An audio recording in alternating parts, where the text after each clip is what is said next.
We all tell ourselves we became cops to protect people. But somewhere along the way, I stopped protecting anyone and started protecting the system instead. I never meant for any of it to happen. That's the first lie every cop tells himself, but in my case, it's true. At least it was at the start. My name's Daniel Morris. I'm 28, a patrol officer in a mid-sized city you've definitely heard of for the wrong reasons. I won't say which one, because what I'm writing could ruin a lot of careers, including mine. I joined the force when I was 21. I was still idealistic back then, fresh out of academy thinking I'd make a difference. My dad was a firefighter, my mom a nurse. I thought being a cop would put me somewhere between them, saving people and keeping order. Turns out it's a lot easier to keep order than to save anyone. Last winter, we got a call just before 2 a.m. Disturbance behind a convenience store. Screaming, possible assault. Routine stuff, the kind you don't even turn your sirens on for anymore. My partner O'Neill was driving. He's been on the force 15 years, the kind of guy who calls everyone kid, even if you're pushing 30. When we got there, it was raining. That steady, miserable kind of rain that makes the world feel smaller. Behind the store, under the flickering security light, was a man in his 40s, shaking, covered in blood. He kept repeating one thing. It wasn't supposed to happen. He wasn't supposed to die. Next to him was a kid, maybe 17, face down, no pulse. O'Neill immediately took charge, calm, practiced, detached. He called it in, then pulled me aside. Dan, don't touch anything yet, just stay back. I didn't understand why until he crouched by the man and said, "You work for Roberts, don't you?" That name made my stomach tighten. Chief Roberts wasn't just our boss, he was the guy in this district. The one with political friends, donation dinners, and a habit of making problems disappear. The man nodded weakly. He's my brother-in-law. O'Neill sighed, rubbed his face, then muttered something under his breath I'll never forget. Then this didn't happen here. I froze. What do you mean? He looked at me like I was a rookie again. You didn't see this. We'll report an accident downtown. Traffic fatality, maybe. You let the chief deal with his own family. Understand? I wanted to argue. But it was raining harder, my heart was pounding, and that dead kid's face wouldn't leave my head. So I nodded. O'Neill grabbed the man's bloody hands and led him away from the scene like he was doing him a favor. I stood there, useless, listening to the rain hit the asphalt and thinking, we're supposed to protect people. Not careers. An hour later, the report was filed. Traffic collision, minor fatality confirmed. No location data. No body found at the scene. Just another quiet night. But when I got home, I couldn't sleep. Every time I closed my eyes, I saw the kid's sneakers. Bright red, sticking out from under the rain tarp. And then, around 4 a.m., my phone buzzed with a text from an unknown number. You did the right thing. No name. No signature. Just that. For a few days, I tried to convince myself it would fade. Like every other bad call, every bloody scene, every night that ended with paperwork and a beer. But it didn't fade. I kept seeing the red sneakers in my dreams. Worse, I kept seeing the man's face trembling under the streetlight. The look in his eyes when O'Neill said, "Then this didn't happen here." Relief. Pure relief. When I came in for my next shift, everyone was normal. Too normal. O'Neill was laughing with dispatch about some stupid coffee joke. Sergeant Lopez nodded at me like nothing happened. And on my desk, right on top of last week's incident reports, was a sealed envelope. Inside was a brief note typed, unsigned, "Appreciate your discretion. This will stay off the books." And $50 bills. A stack of them. I just sat there staring at it. It wasn't a bribe, not exactly. It was more like a reward for obedience. For silence. That night I went to O'Neill's place. He lived alone, a small house cluttered with old badges, dusty trophies, and a dog that didn't like strangers. I put the envelope on his table. "I don't want this," he smirked. "You think you're the first guy to feel guilty? You'll get over it." "I won't," I said quietly. "We covered up a death." O'Neill sighed, leaned back, and gave me that look, the one older cops give when they're about to tell you how the real world works. "Kid, this job isn't about truth. It's about survival. You start digging into the wrong dirt, you'll bury yourself." That kid was a nobody. But Roberts? He's the reason this department still has funding. You want to save lives? Then shut up and do your damn job. I left before I said something I'd regret. But that night, for the first time in years, I poured myself a drink alone. And I didn't stop at one. The next few weeks were a blur of routine. Traffic stops, noise complaints, bar fights. But something in me had changed. Every time I saw a kid run past in red sneakers, I flinched. Every time the radio crackled with disturbance, my stomach twisted. And then one afternoon, dispatch called in something that froze my blood. Units in the North Sector, report of an unidentified body near the riverbank. It shouldn't have meant anything. Bodies happen. But when we got there, He was wearing red sneakers. The body was badly decomposed, the face unrecognizable, but the size, the build, the shoes. I knew it was him. O'Neill stood beside me, silent. After a few seconds, he muttered, "We'll let forensics handle it." But that wasn't what got me. What got me was when Captain Roberts himself showed up at the scene, in a suit, no uniform, and quietly ordered the coroner to mark it as unrelated. He didn't look shocked. Or even sad, just inconvenienced. That night, I got another text. Same unknown number. "Don't make this harder than it has to be." I didn't reply. But for the first time since I joined the force, I realized I wasn't on the side I thought I was. And once that thought hit, I couldn't unthink it. The next morning, I found a note taped to my locker. No envelope this time. Just one line written in neat, all-caps handwriting, "Everyone talks until they don't." There was no signature, but I didn't need one.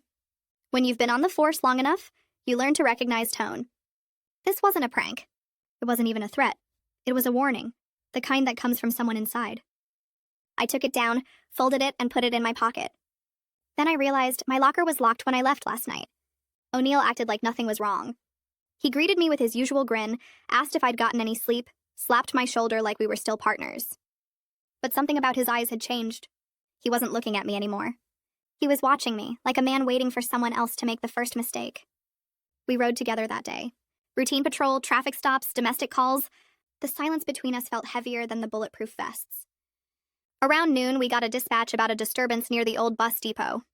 A transient had been screaming at passing cars, waving a broken bottle. Normally, O'Neill would have handled it with that mix of authority and weary kindness he was known for. But today he hung back. "You take it," he said. "Let's see what kind of cop you really are." The guy was clearly strung out, shaking, sweating, terrified of something I couldn't see. I kept my distance, calm, professional. But when I told him to drop the bottle, he started yelling, "You don't understand. They're all watching.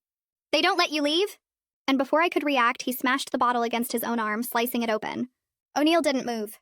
He just stood there, arms crossed, watching. After we got the man to paramedics, O'Neill finally spoke. "You know," he said, "the longer you're on this job, the more you'll realize. Some people just can't live with what they know." That night, I checked my apartment door twice before going to bed. Everything felt slightly off. The hallway light outside my door was on, even though it usually flickered out. The neighbor's dog, the one that barked every night, was silent. And when I turned off the kitchen light, I caught a reflection in the window, a figure standing by the street staring up. I froze, looked again, gone. But the next morning, there were muddy boot prints on the stairs. At work, I started noticing small changes. My reports came back edited, words missing, timestamps altered.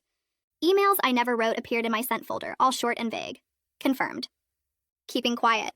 When I brought it up to Lopez, he gave me that patronizing half smile. "Relax, Daniels. You're overworked. Take a day off." I didn't. I couldn't. Because by then, I knew the cover-up wasn't just one death. It was a pattern. The next blow came when I ran a quiet search through the internal case system. No record of the boy. No 911 call. No mention of Captain Roberts in the area that night. But there was a deletion log, timestamped exactly 2 hours after O'Neill and I filed our initial report. The user who deleted it? Sergeant Lopez. I printed the record and tucked it into my jacket. That evening, I drove to the river, same place they'd found the body. The water was calm now, reflecting the streetlights like tiny, shaking stars. I stood there for a long time holding that paper, wondering what the hell I was supposed to do. Then I heard footsteps behind me. The footsteps behind me were slow, measured. When I turned, O'Neill was there, hands in his jacket pockets, expression unreadable. "Couldn't sleep either?" he asked. His voice was casual, but the way he said it made my stomach turn. "I could ask you the same," I said. He stepped closer, looking past me at the river. "Funny place to clear your head." I said nothing. He took a deep breath, exhaled, and finally said what I'd been dreading. "You've been digging, haven't you?" I didn't answer, but he saw it in my face. He nodded slowly, then looked out across the water. "You think you're the first guy who couldn't stomach the job? Who thought he'd clean up the system from the inside?" "O'Neill," I started, but he cut me off. "You don't get it. The system isn't broken. It's built this way. Every city, every department. You either play along or you disappear." He said it with the calm certainty of a man who'd already buried his conscience years ago. "You think Lopez will back you up?" he went on. "You think Roberts doesn't know what you've seen? You're already done, kid. Only question is how quiet you want it to be." He turned and walked away. No threats, no warnings, just that calm, inevitable tone that told me everything I needed to know. The next morning, I came into work to find my badge sitting on my desk. No note, no explanation. When I went to open my locker, it was empty. My uniform, my backup gun, even the photo of my dad from graduation, gone. Lopez called me into his office a few minutes later. He didn't look angry, just tired. "Daniel," he said, "you've been a good cop. But lately you've been off your game. The guys are worried. Maybe take some time off. Get your head straight." "I'm not crazy," I said quietly. He gave me a long look. "No one said you were."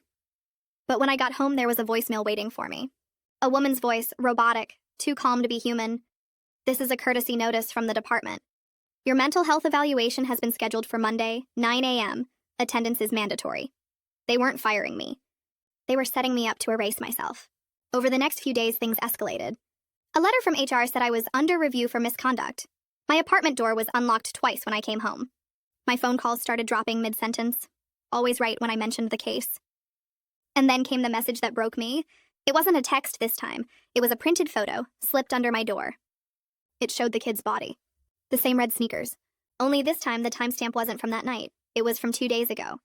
I drove straight to the precinct, stormed into Lopez's office, threw the photo onto his desk. "What the hell is this?" I demanded. He looked at it, sighed, and leaned back in his chair. "Sit down, Daniel." "I'm not sitting down." "Then listen," he said softly. "You're in over your head. Whatever you think you saw, whatever you think you know, let it go. People higher than me want this to disappear. If you keep pushing, you'll go down too." "So that's it?" I said. "We just pretend it never happened?" He looked me dead in the eye. "Pretending is the only thing keeping this city from burning." I walked out before I did something I couldn't undo. But as I reached the door, Lopez called after me. "Daniel, O'Neill's looking out for you. Don't make him regret it." The way he said it, almost regretful, made my hands shake. I left the station, but not before noticing something chilling on the bulletin board. A missing person flyer. The transient from the bus depot, the one who'd shouted about them watching. That night, I packed a bag. Not because I had a plan, but because I finally understood I couldn't stay. I wasn't sure who I was running from anymore, the department, O'Neill, or myself. But when I looked in the mirror before leaving, I barely recognized the face staring back. I left town before sunrise. No plan, no destination, just drove. Highway stretched ahead like a long, gray confession. I kept my phone off, used cash for gas, slept in the car at rest stops. Every reflection, the mirror, the diner window, the gas pump glass, I saw someone watching. Or maybe it was just me. After 3 days, I ended up in a small coastal town 2 states over. Cheap motels, seafood shacks, no one asking questions. Perfect for someone trying to disappear. But even there, I couldn't escape the feeling that the world around me was staged. The first night in the motel, the power went out around 2 a.m. I looked outside. Every building on the block was dark, except one. The diner across the street glowing faintly through the fog. Inside, I could see a man sitting at the counter eating alone. The way he sat, hunched forward, one arm resting on the table, looked familiar. Too familiar. I couldn't make out his face through the glass, but when he lifted his cup, I saw a faint reflection of the diner sign across his jacket. It read, Murphy's Grill. Murphy. O'Neill's middle name. I stayed up till morning. Didn't sleep. When I finally went to the diner the next day, the waitress told me they hadn't been open past midnight in years. "There's no night shift," she said, confused. "Power was out half the night." "You sure you saw lights?" I just nodded. Yeah, must have imagined it. But that's when I realized it didn't matter whether O'Neill had followed me or not. I was already carrying him with me. His voice. His rules, the job. The silence. It all lived in my head now. After a week, I started writing things down. Not because I thought anyone would believe me, but because I needed proof that I was still real. I wrote about the boy, about the cover-up, about Lopez, about how the system didn't just hide corruption, it bred it, fed it, like mold in the dark. But every morning, when I opened the notebook, a few lines were gone. Not crossed out, erased. Maybe I was forgetting. Or maybe the truth only stays written if someone's still willing to read it. One night, the motel clerk knocked on my door. "Sir, there's a call for you at the front desk," he said. I hadn't given anyone this number. The phone was old and heavy plastic, stained cord. I picked it up, said nothing. A long silence. Then a voice, calm, low, deliberate. "You left something unfinished, Daniel." I froze. "Who is this?" "You know who it is?" And then, a faint sound in the background. Sirens, distant, fading. The line went dead. I didn't sleep that night. I just sat in the dark, waiting for something to happen. But nothing did. By morning, I convinced myself it was my mind again. Looping, replaying, turning guilt into ghosts. I packed, ready to move again. Then I saw the envelope under my door. No stamp. Just my name written in block letters. Inside, a single photo. Me sitting in my car at the motel parking lot. Taken from across the street. And a note. You can't outrun what's inside you. I don't remember leaving. I just remember driving until I hit city lights again. Another nameless place. Another anonymous bed. I shaved my beard, changed my name at check-ins, stopped looking at reflections. But even when I tried to disappear, I couldn't stop feeling like someone was doing my thinking for me. Every time I hesitated, a voice. Play along, kid. Every time I almost spoke, a whisper. Pretending keeps the city from burning. It wasn't paranoia anymore. It was inheritance. I don't remember when I stopped trying to sleep. Nights blurred into a dull, constant hum. Cars passing, pipes creaking, my heartbeat counting down the seconds until morning. I started to think about the kid again. Not his name, I never even learned it, but his face. Or at least the version of it my mind had stitched together. Every night it got clearer. Every night he looked more alive. 2 weeks after the phone call, I decided to go back. Not to the department, I knew better than that. But to the city. To the street where it happened. The place looked smaller than I remembered. A few potholes patched, a new lamppost, someone had even repainted the curb. But standing there, it all came back. The sirens, the shouting, the kids' red sneakers under the streetlight. I stood there until a patrol car rolled by. The officer slowed, glanced at me, then drove on. For a moment, I wanted to flag him down, to tell him everything. But I knew how that would go. I'd seen too many concerned citizens end up on evaluation lists.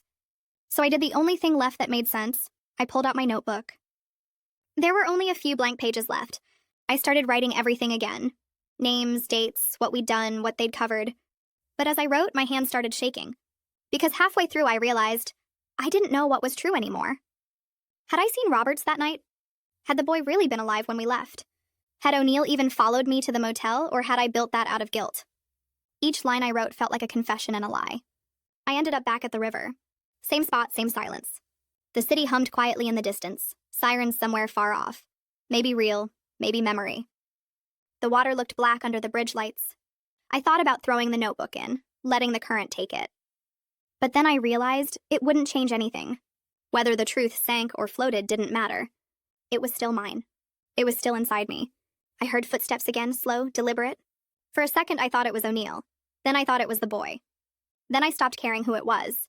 I turned around, ready for whatever version of the story had come back for me. It wasn't anyone I recognized. Just another uniform, young, tired eyes. "Sir, you okay?" he asked. I looked at his badge. Officer Green. Fresh out of the academy, probably still thought the job meant something. "Yeah," I said. "Just thinking." He nodded like he understood, though he couldn't possibly. When he left, I sat back down and opened the notebook one last time. And then I wrote, "The truth doesn't need to be believed to be real. It just needs to be carried." I tore the page out, folded it, and put it in my pocket. The rest I burned. The flames barely showed in the wind, just a faint orange reflection dancing in the water. And as the last page curled and vanished, I felt something shift. Not relief, not closure, just silence. The kind of silence that follows when there's nothing left to hide. That was 6 months ago. I never went back to the department. Some nights, I still wake up thinking I hear the radio crackle. Unit 47, report of a disturbance. But I don't answer anymore.